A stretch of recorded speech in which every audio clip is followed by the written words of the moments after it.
Hey everyone, it's Anita here from Flower Folk Farm. I hope you're all doing amazing. Okay, so the last time I did a video, we had just had the massive Armageddon hailstorm from hell, and it pretty much destroyed a fair bit of my flower field, and a lot of the flowers didn't recover, but some have.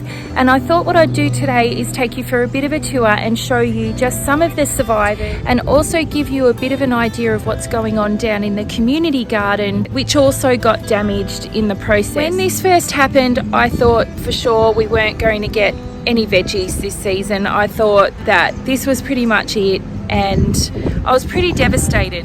I think for the first couple of days after the storm, I was in shock, and I was ready to throw the towel in and just say, look, this is just too hard. The weather is just too unpredictable at the moment. But Mother Nature has surprised me, and I have learnt so much during this time, and I just wanted to share with you some of the little nuggets that I have been able to take away from this, and maybe that might encourage you in the garden as well. So let's go down and we'll have a look at the garden. You coming, Sadie?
Gardens really bounced back beautifully, and the Jerusalem artichoke that you can see just here is almost as tall as me now. We've got a pumpkin patch as well that is doing really well. This was really decimated. The leaves were just completely ruined, and it's come back beautifully. And so have the heirloom tomatoes, which you can see here. Here's some pictures of what it was like just after the storm. And the tomatoes had several broken branches on them. We've got heaps of little golden nugget pumpkins coming now, and they're looking really nice and healthy, and they're right throughout the garden now, and even these heirloom tomatoes have started fruiting.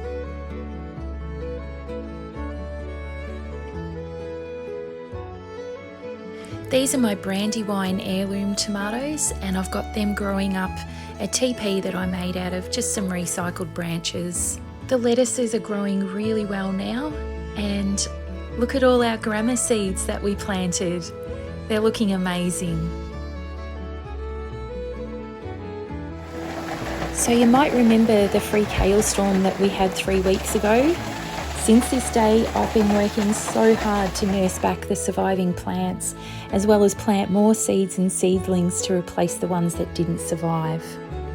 For 2 weeks, I've waited and watered, and everything has been so slow, and I've seen no new fruit or buds on the plants. The heat and the stormy weather have continued with this La Nina weather pattern. It's been so frustrating, and I've felt so defeated in this garden. I've had days where I just couldn't even bear to go out in it for fear of disappointment. But just in the past week, I've finally started to see some of the seedlings emerge, and I can't tell you how relieved and excited I was to see that. The new life, the promise of a harvest and new blooms for the flowers and the business. I've been watching the garden, and this kale is just self-seeded from seed pods that dropped off some old kale plants from last season. And there's thousands of seedlings there. And this silver beet self-seeded and started growing in gravel. The calendula, tomatoes and corn have just self-seeded too, and I haven't needed to do anything. It got me thinking how hard we push and fight the seasons, and the conditions to get our gardens to perform to our timelines and plans. Whenever I work like this, it's a battle. It goes wrong and I have failures. It just seems like really hard work.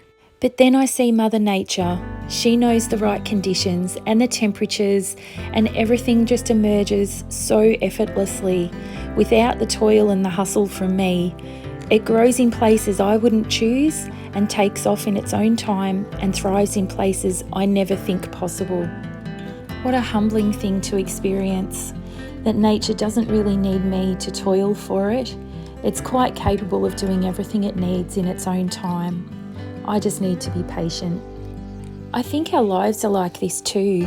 Maybe we need to stop pushing, hustling and striving and planning for everything to be perfect and engineered and contrived.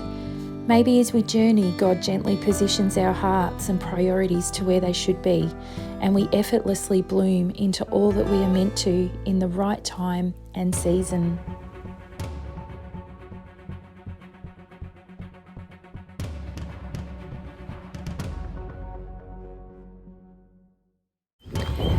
Well, I can't believe I'm saying this again, but there is another storm coming. I don't know if you can see it up over there. I have just received notification saying that there are damaging and dangerous winds and storms coming. So here I am again, back out in the flower field. I'm going to try and harvest what I can. Again, some of these beautiful sunflowers that survived the last storm, potentially they're going to get damaged, so I'm going to harvest them right now. I just can't believe it, seriously. Honestly, I don't know what's happening with the weather. I know we're having La Nina weather patterns, but this is just like, this is next level insane. I mean, you can see behind me the sunflowers have barely survived the last storm, and I've managed to salvage these ones, but like, they're just, I can't risk them going through another storm. They're potentially going to get more bruised. Some of them haven't actually survived. I'll show you one. You can see the bruising on this one, just around the tip there. So you can see the head on it has gone all floppy. It's got no substance to it, whereas a healthy one is really strong. So yeah, it's a little bit of a challenge at the moment, but that's okay. Deep breaths. Please don't judge my footwear. It is snake fest in here.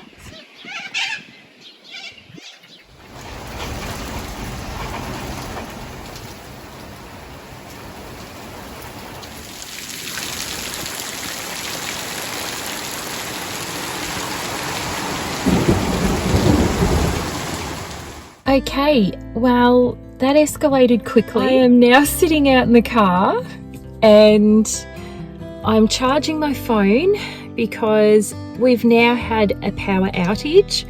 So we've got no electricity, which means that none of the pumps to the house work for the water. You can't flush the toilet.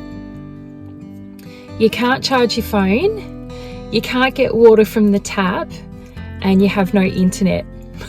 So it's a little bit frustrating, and it's just about to get dark, so it's going to be a fun night.